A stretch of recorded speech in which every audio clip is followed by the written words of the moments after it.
Attention, you're listening to The Todd Huff Show, America's home for conservative, not bitter talk and education. Be advised, the content of this program has been documented to prevent and even cure liberalism, and listening may cause you to lean to the right.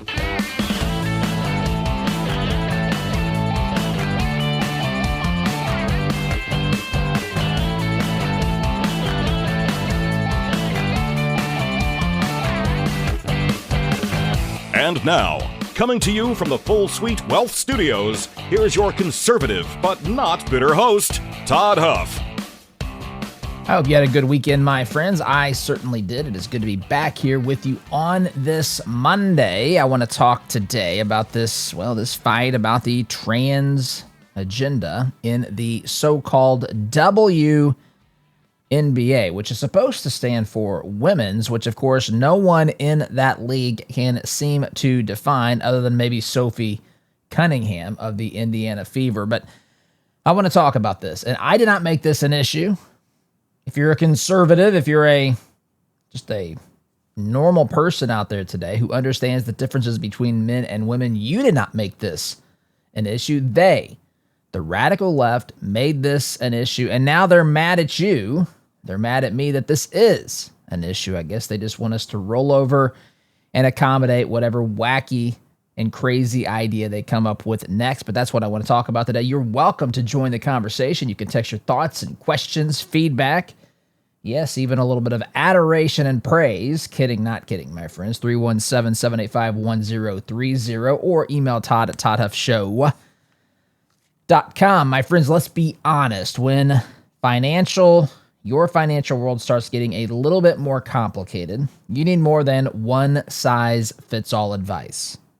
That's where Full Suite Wealth shines the brightest. Their team specializes in working with families and individuals at your level, offering personalized guidance that goes far beyond the basics, from private equity and private credit to option strategies and coordinated legal planning. Full Suite Wealth helps you see the big picture and make confident decisions about your legacy. It's all about having a dedicated team to guide you each and every step of the way so that you can focus on what matters most.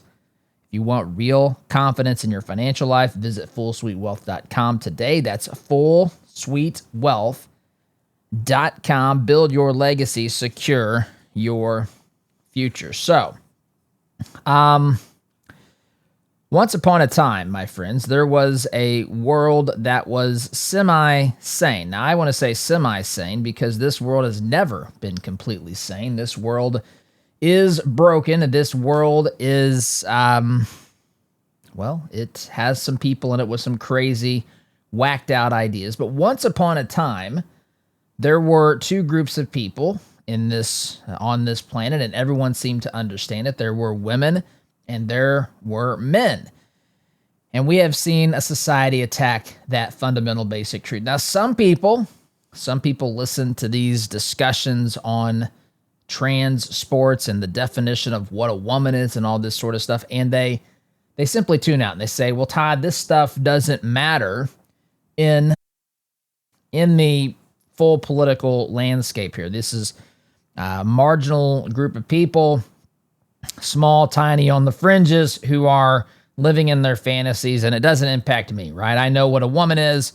I can go about my life. Let me challenge your thinking on that, my friends. If a world exists that denies basic, fundamental, biological facts and truth, then anything that we have in our world is at risk of falling next.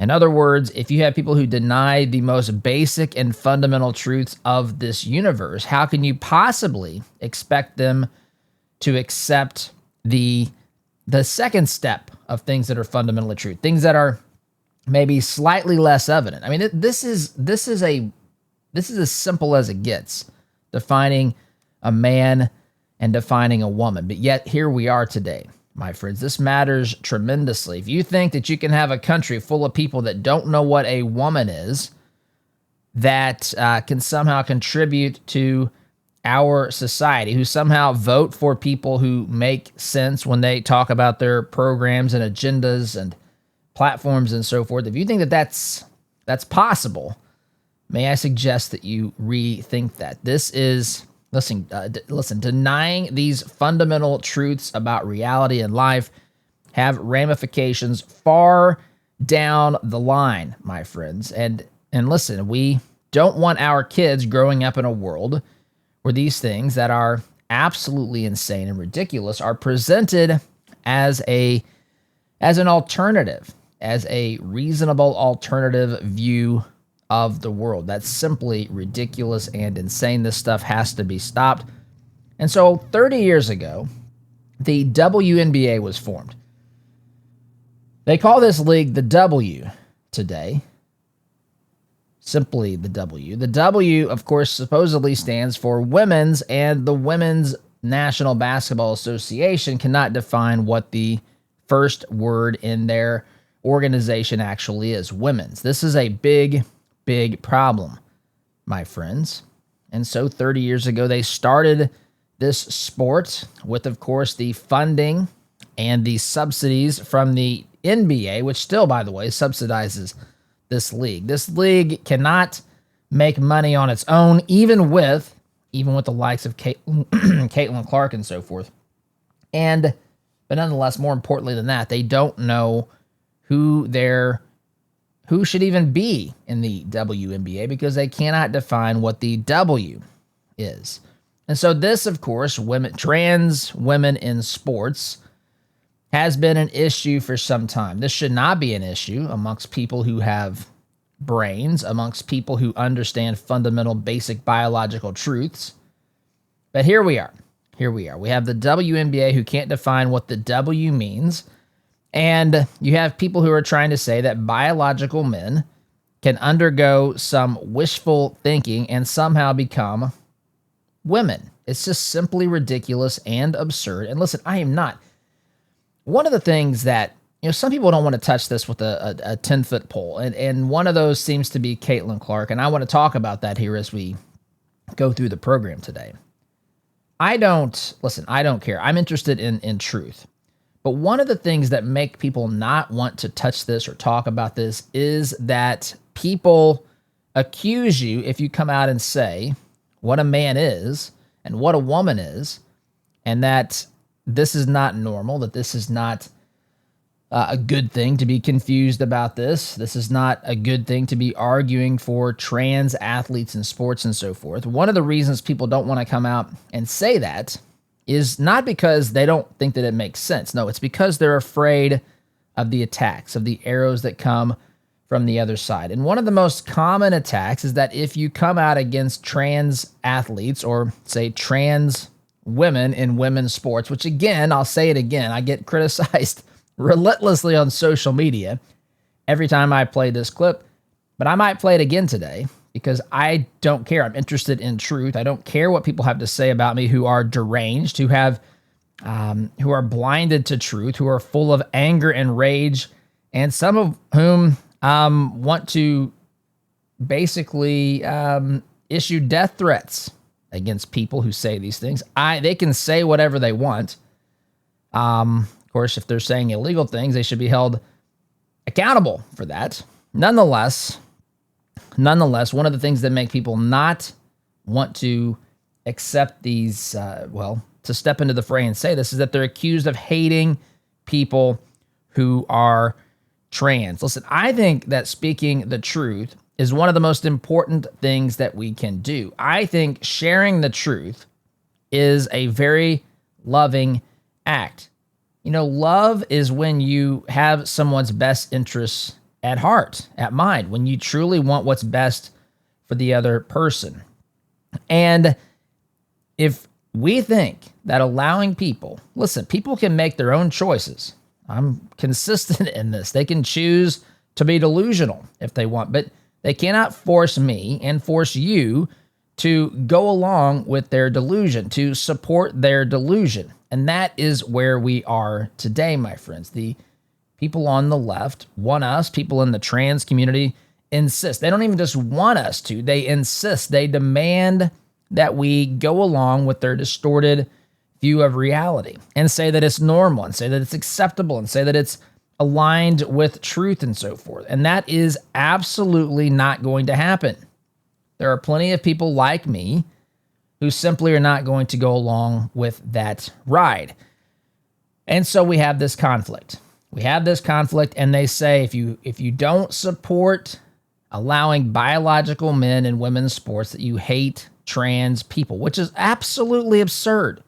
Why is this not said about anything else where there's any other rule in the world today? If, for example, if you say you must have a driver's license when you're 16 years old and not when you're 15, do you hate 15-year-olds? I mean, the amount of ridiculousness on this is a lot to behold. The voting age is 18. You must be 18 years old to vote if you're registered. If you say, hey, you can't vote when you're 17, does that mean that you hate 17-year-olds? It's preposterous. It's absolutely preposterous. If, for example, there are minimum requirements to become a firefighter in a particular fire department across this country, if there are minimum requirements, say a number of push-ups per minute, if someone doesn't produce that number of push-ups per minute and you say that person should not be allowed on the fire department, is it then suddenly true that you hate people who can't do a certain number of push-ups in a certain amount of time? It's absolutely preposterous. It's preposterous to make such an argument, but yet we become defensive on this. Listen, my heart actually goes out. Some people are relentlessly mocking of these folks who are in the trans movement. That does not include me. I mean, I want to be clear. It's not healthy.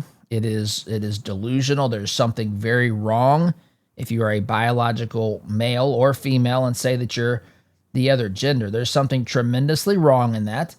I also fully recognize that we are people. We are people and individuals, and that there is a scale of masculinity and femininity, and that people, if you plot people out on that continuum, they will, on certain issues and so forth, be plotted at different parts along that line. I get that, but it suddenly doesn't make someone who's biologically male a female, or someone who is biologically female a male. That does not make any sense, my friends. And so I actually think that these people, listen, my heart goes out to people who have this confusion. A lot of this confusion comes from the system of education today, comes from people who are saying that this is a good thing, that this is a some sort of a noble, position to find oneself in. It is not. It is not. My heart goes out to people who struggle with these things, but I'm not here to sugarcoat this to the point to say that this is natural and normal, because it isn't. So the radical left, have been pushing for a lot of things that really cause us to question our sense of right and wrong. They at some point they want to ascend in their crazy way of thinking morality. They think that they want you to think that morality doesn't exist, that there is no objective truth. And of course, anytime they make that claim, you should simply respond by saying, is that objectively true, that there is no absolute truth in morality? The problem is there is absolute truth, and absolutely things that are absolutely good and bad.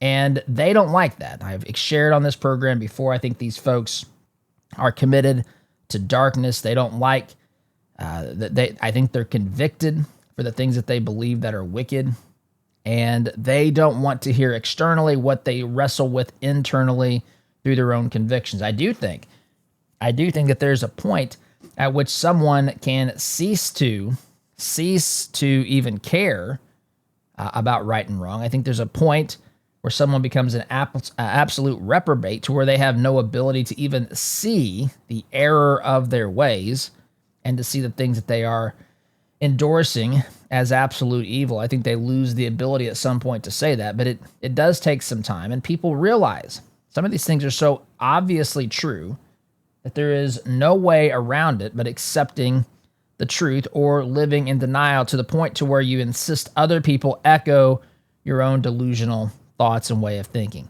And so along comes a group of people who say that suddenly, out of nowhere, we have men who are women. and that they should be able to participate in sports with women, which of course is ridiculous. Something else you're not supposed to say in society today, for whatever reason, is that men are physically stronger, men are faster, men have more muscle mass, men have tremendous athletic advantages over women in general. Now, there's always exceptions to the rule. There are men who have no athleticism or very little athleticism and very little strength. Certainly, there are people plotted out across that continuum, spectrum, men that aren't very athletic. And there are instances of women who, the top women that can defeat the men at the bottom of that athleticism scale. There are women who are strong in comparison to men at the bottom of the scale. But if you take the tops of the scales and you say the most athletic and the strongest and the fastest men against the strongest, fastest, most athletic women, it's not a contest. And that's not an insult. It is not an insult to say that. I've got two daughters.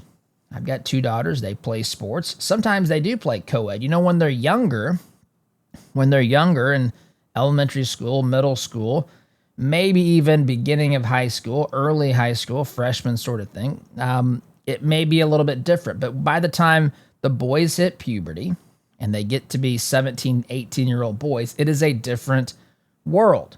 Now, girls can still choose, the top girls can still choose to go out there and compete on a co-ed basis if that's what they decide to do. But to pretend that we have this thing set aside as girl sports and that men, biological men, who deny reality and say that they are biologically female or that they feel like they're a woman or whatever, can somehow compete against these women in women's sports is patently ridiculous. I'm glad, for example, my state of Indiana, the Indiana High School State Athletic Association, has prohibited this sort of behavior. I'm happy to see when states do this because this is exactly in alignment with reality and common sense.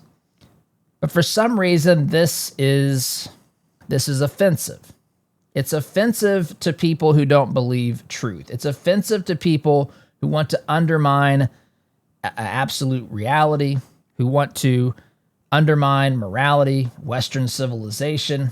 This is not reasonable to conclude that biological men can suddenly become women. It's preposterous. But yet here we are debating it.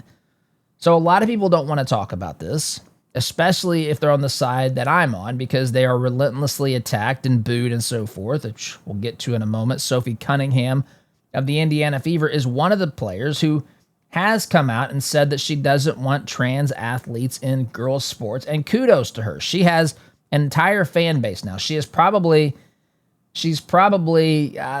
maybe at this particular point in time, the second most influential person in the WNBA. Now, she recently became popular for a meme of her pointing at a fellow athlete during a game, Deanna Bonner. And so that meme is out there, videos of Sophie Cunningham pointing at her.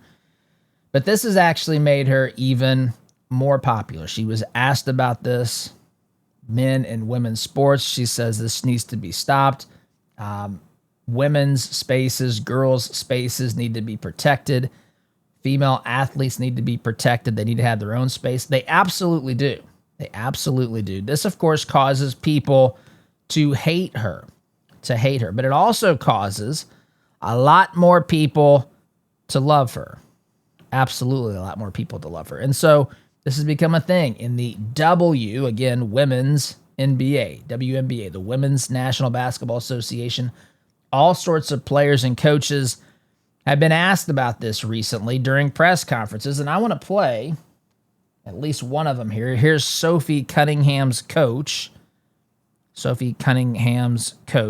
Stephanie White of the Indiana Fever, taking to the podium a couple of days ago, being asked about this. And this is the type of answer that you will hear coming from a lot of the coaches in the WNBA. What is your stance on men or athletes who test as biological male participating in women's sports? What's your personal stance?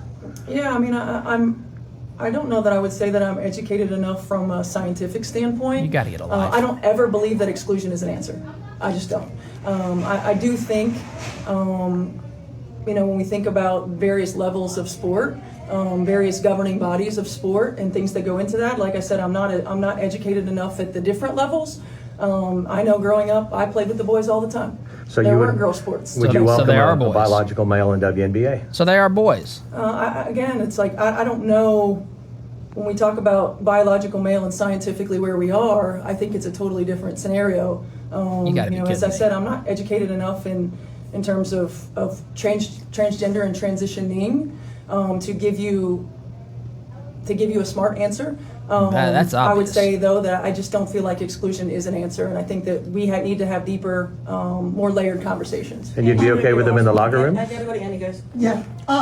Is there any frustration, because you guys are in a really fantastic run, that this is distracting from that? There is a frustration, of course, because we want to talk about basketball and we want to continue to work on our game and we want to continue to grow as a team. But I also understand, like, this is part of our growth edge as a league, right? It's part of our growth edge as a league, and we have to be able to manage.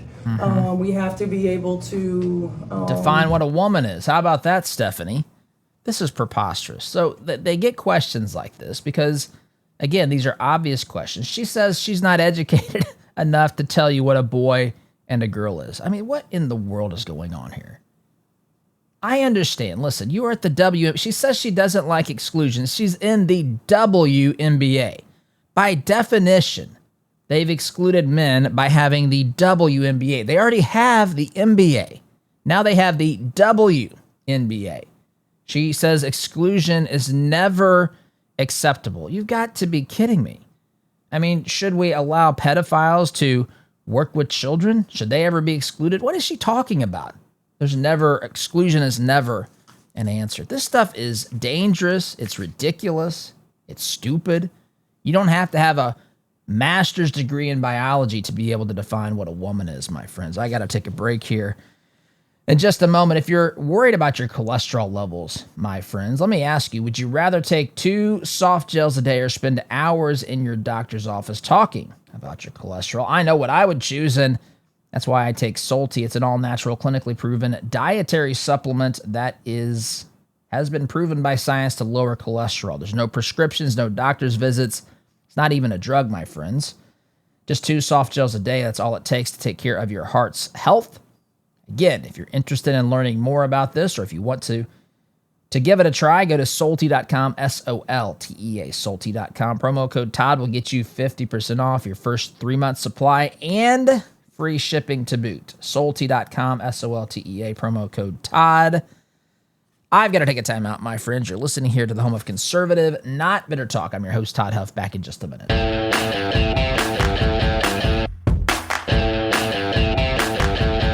Welcome back, my friends. It's remarkable to me the amount of mental gymnastics that people engage in to avoid having to tell the truth. That's basically where we find ourselves here today. They will pretend to be confused. Stephanie White just did it in that last segment. In the clip I played, coach of the Indiana Fever, she pretended to be confused instead of simply standing up for truth. She knows. She is so convicted. It's so obvious that she knows she can't just answer it straight out. Now, sometimes people get bold and they just say things that they know are absolute nonsense, but because there is a proclivity and a predisposition in certain aspects of our culture to want to deny truth and science and so forth, that it's easy to get away with it in some circles, but it's not easy to get away with when you have people who are interested in pursuing truth. She's like, I don't know. She said, I don't know where the science leads us. I mean, I haven't studied this enough. I don't know if there's science that's powerful enough to turn a biological man into a woman. Of course, this is just silliness. And then what's interesting is they act, it's so obvious. They're so close to getting it. They have slips of the tongue and faux pas and everything else. When asked about trans athletes in women's sports, Stephanie White said, I played against the boys growing up. Wait a minute. Stop. Wait a minute. I thought trans women were women. Why did you just make an analogy to yourself playing the boys? I thought we had a new classification of people here. See, people can't keep up. They act like they can't keep up with the science, but what they really can't keep up with are the talking points. They can't keep up with the talking points because they're absolute lunacy. So she shouldn't have made a comparison to playing against the boys because that assumes that there are two genders, and she would be right. See, it's programmed so deeply into her. The truth is so baked into our way of thinking that eventually, if they talk long enough, they're going to say something that doesn't make sense with the worldview that they're espousing, or at least the worldview that they're not trying to come out in opposition of because they don't want to face the arrows like Sophie Cunningham did. But a lot of WNBA coaches have been asked these questions and have answered them much the same way. There was one coach who came out and I kind of sounded like he wanted trans women in the WNBA. I tell you what, if you want the WNBA to completely collapse, then I've got the game plan for you. Number one, keep allowing this treatment of Caitlin Clark in the WNBA. Keep allowing her to get hammered and act like it's normal and natural. Keep allowing this hatred to exist. Keep allowing and pretending like how the players rank her. Did you see I didn't mention this on here. I don't want to talk about the WNBA, but it is one of the battlefronts that this battle for truth and truth takes place, and we're dealing with absolute insanity from the radical left as usual here. But we talk about it because it's becoming irrelevant. It's becoming relevant because it's dominating, right? It's reaching this sport reaches people that wouldn't necessarily tune into a program like this. Even though this would probably be the best thing for them, the truth is they don't watch and consume stuff like this. And so to have a Sophie Cunningham who has the attention of people in that world who pay attention to that sport, stand up and say the things she said, it forces them to do something with it. Now, it didn't force them to, but that decision to make a choice led a lot of people to boo her every time she touched the ball in yesterday's game. It also led people to show up before the game and protest outside. I saw Riley Gaines, who, of course, Riley Gaines dealt with this very thing when she was a college swimmer, when they allowed a biological male to compete against her and defeat her. I think one time she tied him, maybe she beat him one time, but she was victimized by this in college. So she went to the game yesterday. I saw that she was there, and good for her. I'm glad that she was, because this needs to be talked about. This needs to be talked about. On top of that, the coach of the Minnesota Lynx, who the Fever played yesterday, who are currently have the best record in the W, wore a T-shirt under her sports coat or whatever yesterday at the game, and the T-shirt said, "Trans kids belong." She also had a conversation with Sophie Cunningham at the half-court line before the game, and I'm going to play a clip of that. Now, the audio of this is not the greatest, but it's all that I could find of the commentary during the game yesterday, where the announcers were talking about this interaction between the coach, Cheryl Reeves of the Minnesota Lynx, and Sophie Cunningham of the Indiana Fever. They met at the half-court line. Again, if you can envision this, Coach Reeves has on a white sports jacket, whatever you call this thing, blazer, and a T-shirt under it that says "Trans kids belong." Now, keep in mind, Sophie Cunningham never said anything about a kid. I mean, she did kids. She's talking about players, in sports, in high school sports. You could say, okay, they're technically not adults, but now we're making it sound like she's attacking young little kids and so forth. That's not what she's doing. She's talking about what makes absolute sense, which is to keep boys in boys sports and girls in girls sports. So now we have to make this strictly about kids. She also didn't say that they don't belong. She never said that people don't belong. This is, again, a straw man argument to make it sound like Sophie Cunningham hates people who are trans. That's not what she said. In fact, she came out and explicitly said the other. She said that she cares about all people. She made a statement about this. But she also said, I said what I said. They shouldn't be competing against females. And that's, of course, common sense. But during the game, there was this bit of commentary by the announcers. We see Cheryl Reeve wearing a shirt today in support of trans kids. Trans kids belong on the shirt. This in the aftermath of Sophie Cunningham's recent comments. We actually saw Cheryl and Sophie speaking at center court pregame. And yesterday, Cheryl Reeve spent a lot of time talking at length with the media about this topic. I would encourage anyone to go and listen to Cheryl Reeve's comments. Incredibly thoughtful, easy to find online, and just encourage anyone to go and listen. Okay, so they come out and they say, hey, they've taken a position, right? They're not being neutral parties. They say, hey, we saw the coach with her Trans Kids Belong shirt confront Sophie Cunningham at the midcourt stripe, half-court stripe before the game. And listen, I love it. Sophie's not backing down. But the announcers say, well, this coach, this Cheryl Reeves, had a lot of things to say yesterday. You should go and you should read what she had to say. So I'm gonna tell you some of the things she had to say, my friends. I'll do that in just a second. But are you tired of spending your hard-earned money at businesses that turn around and support leftist causes? Well, that's exactly why we created Freedom Marketplace. It is a free searchable directory of businesses that share your conservative values, businesses that have vowed not to support leftist candidates, leftist causes.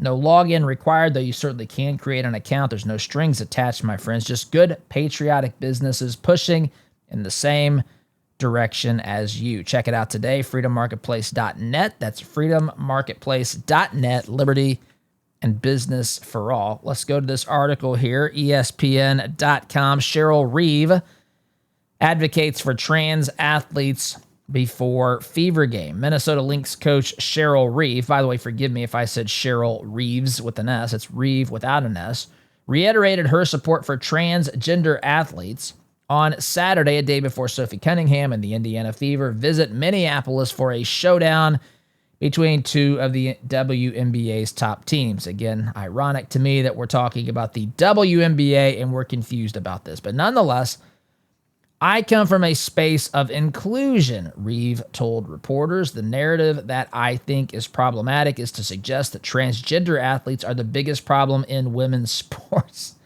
Do they not understand? So she's literally saying, I think it's problematic to suggest that transgender athletes, so male athletes in women's sports, is a problem. And that bothers her. It bothers her that having women's sports and discussing whether or not men should be allowed to participate is bothersome to her. There is a faction of people in our country, she said, that are making this a massive issue. Yeah, it's called the trans community. It's called the trans activists.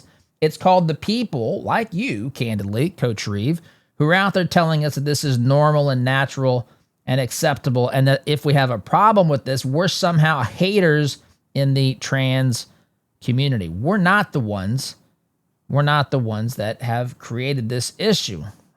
I've got more to say about this, but I'm just simply out of time. I'm going to have to take a break. I do apologize for this. I'll get more back to this article, and I want to play, Caitlin Clark was asked about this. I want to play her comments as well. Some folks are not happy with her remarks. I'll get to those, my friends, in due course. Quick timeout, though. You're listening to Conservative Not Bitter Talk. I'm your host, Todd Huff. Back in just a minute.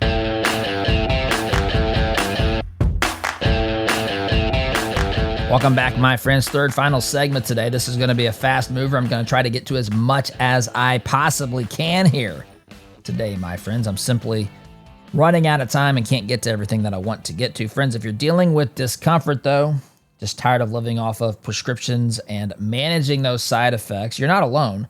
A lot of folks look for something natural that they can trust. That's why I want you to check out Christopher's Organic Botanicals. They are a family-run natural kratom company rooted in truth, tradition, and transparency. They partner directly with farmers in Indonesia. They lab test everything before it ever reaches your hands. No hype, no synthetics, no funny business, just the real deal done right. Friends, you may have heard some terrible stories about kratom. Those stories come from shady sellers and synthetic garbage that is not even real kratom at all. Real kratom is tested, it's responsibly sourced, it's natural. Start with their kratom starter pack. Coupon code Todd Huff will save you 10% off your first purchase. Visit Christopher'sOrganicBotanicals.com. That's Christopher'sOrganicBotanicals.com. Coupon code Todd Huff saves you 10%, my friends.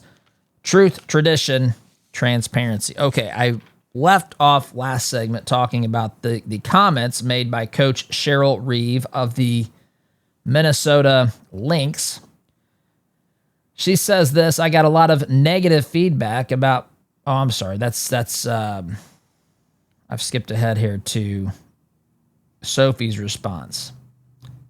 So Sophie made some comments in an article at ESPN.com where she basically stood up for girls in women's sports, which is a wild thing to do apparently today. Then Sophie said this: I got a lot of negative feedback about me hating trans.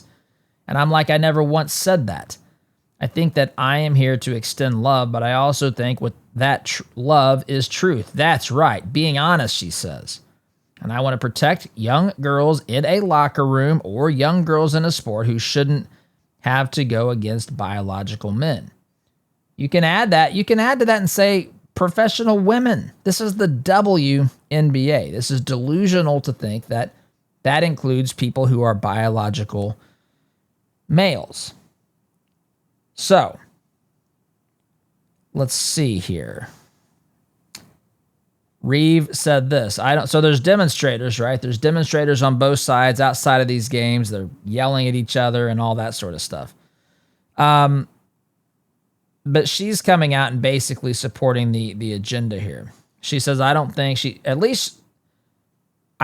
these demonstrators are not being peaceful. At least I give her kudos for that. Everyone has a right to peacefully assemble. That's correct. That's whether you agree with them or not.